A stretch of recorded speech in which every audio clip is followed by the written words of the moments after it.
we're going, I should say. Hi guys, thanks for tuning back to our channel, NickandNormas. Today we're going to be cooking some nachos, and I'll just kind of take you through the steps. We have some Carne Asada here, which we already had prepped up, so if you look below, we do have another video to show you exactly how we season it to get it so good. And while you're at it, if you do like these videos, take a second and just click the subscribe button below. You'll see a lot more recipes like this. So what we're going to do first is we're going to get the meat out. We're just going to chop it up into nice pieces, and we're going to stick it into our cast iron skillet and get a good brown on it. So let's get started here. And when we make our carne asada, we season it in bulk, and we like to just freeze it up and kind of use it on the fly as we like. If we're trying to make tacos, there goes the oven, which I did preheat to 375 by the way, just because we're gonna get a final bake on it. But again, we like to just kind of make it in bulk so that we can, you know, pull it out and make things as we go. There's so many different things you can do with the steak that, why have to make it every time when you can season 5-10 pounds at one time and freeze it up? It's just like keeping pounds of hamburger in the fridge as far as I'm concerned. Never miss a Taco Tuesday.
Chopping it up, and then we're gonna get some oil in the cast iron skillet. We're gonna get it really hot, and if you do see some fat like this, you'll notice I'm just kind of running my knife along it. I'm gonna trim that off and just push it to the side here.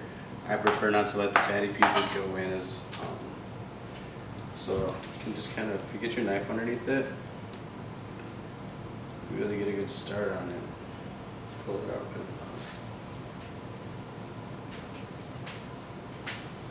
Should just almost come right off.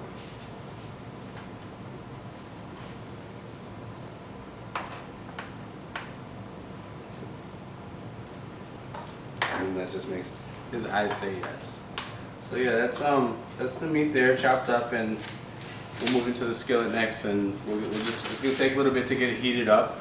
So I'm gonna heat that up, and while that's getting warm, I'll actually start setting up my sheet pan here that we have for nachos, which already has the parchment. And then we also have pico. Norma makes this amazing pico. Again, we did make it in another video, so today it's pre-made. But if you do search below, you'll find the pico video. And it's 5 ingredients. It's so easy, and it's just delicious. So, as soon as you open it, you smell it. It's so good.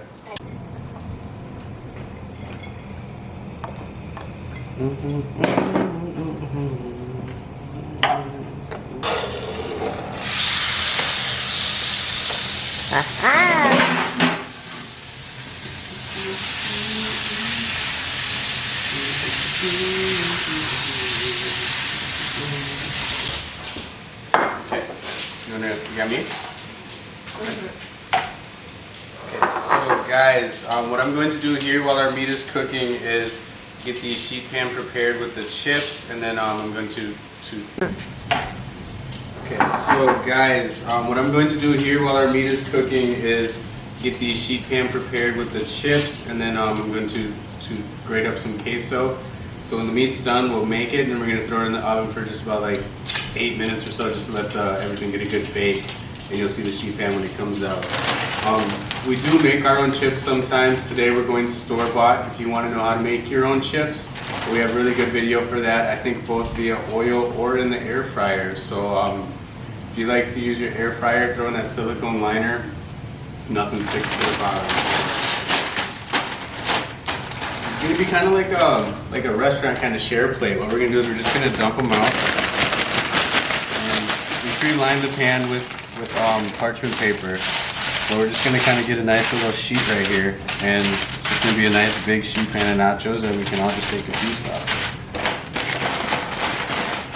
I'm not putting the extra chips here. It's gonna be delicious.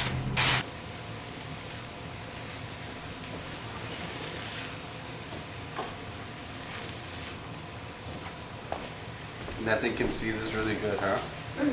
Hi guys, I'm gonna grate this cheese. This is queso fresco, store-bought. You're more than welcome to make your own cheese, but I chose to buy it today. So I just use a regular grater. You're more than welcome to physically use your hands, but I think I find this to cut the pieces in a very great bite-sized amount. And you know, this thing is quite safe where it doesn't really cut my hands. What are we making? We're making nachos. Somebody's favorite? Yes, homemade nachos. And you know what the best part is? That when we buy meat, we save for other occasions. So I know that what we're eating in the future. We kind of we can base our meals around knowing we've got steak in the freezer. Yeah. So how does that kind of turn out? What does that look like once you get it all grated So up? some of this stuff that falls over on this side, it's still kind of big. So I usually grab it and I try to just kind of squish it through. It's not the biggest deal, but I kind of like to do that. And then once we finished, you can pick. That's so delicious. That looks so good. No, it's gonna go all over these nachos. It's gonna be great.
And how long will you bake this, dear sir? I'm gonna put it in for about like 8 minutes, give or take. We'll keep an eye on it.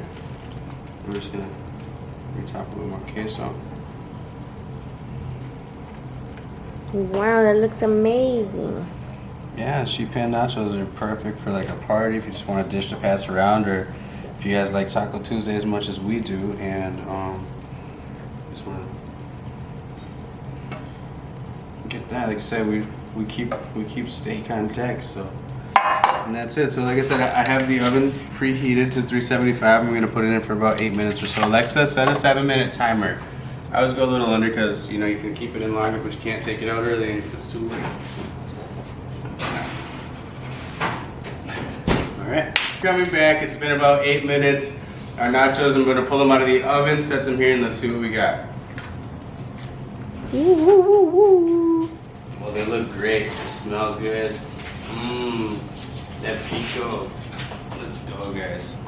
That is your sheet pan nachos ready to go. Queso fresco, carne asada, homemade pico, everything just made fresh except for the chips. You can add your jalapenos to it if you want. Yeah, so now you can top with your favorites if you want to put some Avocados. avocados, some Sour cream, the guacamole, anything like that. You just put it on top of there. And how I'm gonna serve my plates. I'm actually gonna